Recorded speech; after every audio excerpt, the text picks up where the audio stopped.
I've arrived at the site, wherever the address is, what sort of house or structure it is. So I'm having a look around. The first thing I'm going to do, if I haven't already done a desk-based survey to see what the signal is like, and if I know I'm going to get a signal at that location or not.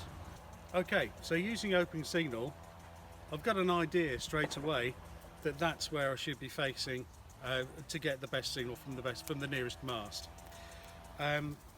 I can also turn to cell towers, which is a button off the dashboard. It'll give me a Google map of the local area, and it'll indicate which mast sites I've got scattered around me. It'll give me a line on the one that I'm actually connected to, but it'll also tell me which other masts might be around.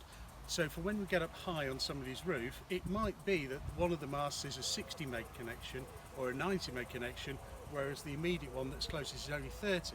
So in terms of internet speed, it might be more fortuitous to go to the other connection. So they're all good guides, nothing is cast in stone, but they're all tools we can use to make sure we get to the best connection for the client. So taking that information, we've finished with Open Signal for now.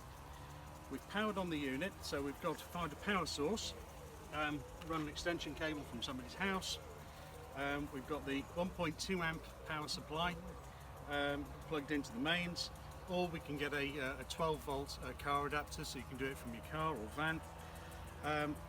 Ethernet port number 5, cabled to the outdoor unit. Once that's connected, powered on, we get a single beep from the outdoor unit. That means that it's received power. Then we get a double beep, that means it's active. So we're waiting now, we've sent the power, there's the first beep. And that's the second double beep, that means that the outdoor unit is now active. Further from this, it can take up to 5 minutes for the actual outdoor unit to associate itself with the nearest tower. So don't be alarmed if you don't get any lights on the bank in the first go. So wait patiently. Once you've had that double beeps, check with the alignment. I can see from the back of this unit, because I'm actually horizontally at the same level, that we've got 3 lights on the outdoor unit. I can try moving the outdoor unit further to the left or further to the right, in order to see if I can get an improvement on the number of lights indicated. Okay, there's no discernible signal difference within a good 60-degree window as far as the lights on the box are concerned. It might be that if you get the unit higher up that I will get a difference, but for right now we're just going to check the direction. So what I'm going to do is I'm going to type in the outdoor IP address of the unit, which is 172.16.1.1. Every outdoor unit is the same IP address, so if it's a SimRush 1, it's 172.16.1.1. If it's a SimRush 2, 172.16.2.1. So they're always gateway addresses, but this is the first one, 1.1. So here we go. I'm logging on to the outdoor unit. Okay, so the login username for the outdoor unit is installer with no password. It'll take you straight to a web interface for the outdoor unit, and it's actually going via the Wi-Fi from the indoor unit. So as long as that's powered on, you'll be able to use it on a phone, laptop, PC, whatever you happen to have with you. Phone's nice and easy. There's some graph information there which tells us about the signal quality and signal strength. The two that we're really interested in are the RSSI.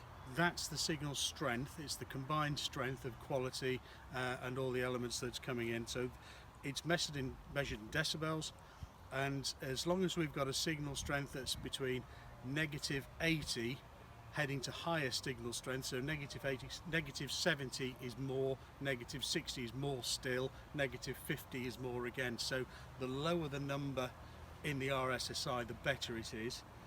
And the other indicator is the SINR, the signal and noise ratio.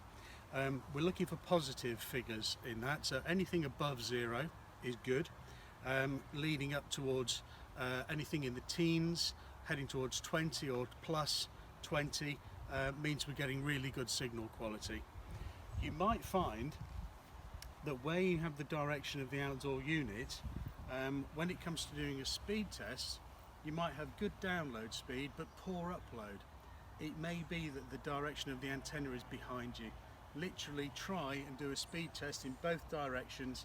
When you've honed in on the right direction with the highest signal strength, just try it 180 degrees backwards and make sure you are facing the right way. So that's it.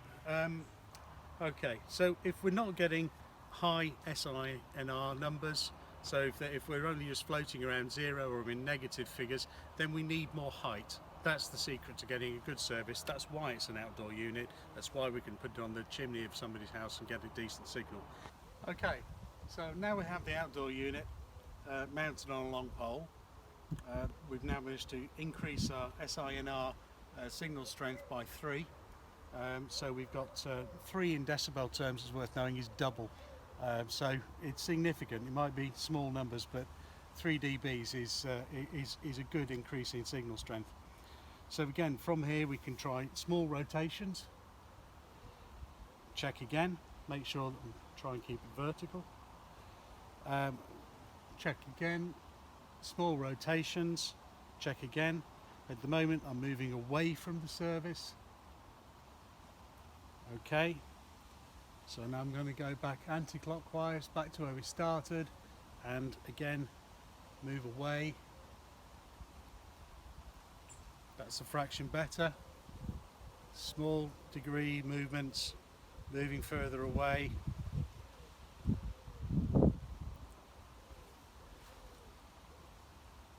That's it. So back, once you've found centre, you find where it starts to drop off on both directions, mark it, halve it, that's centre, and you should come back and you should see that you have an increase in decibels, and I certainly do. That's a big improvement just by getting some extra height.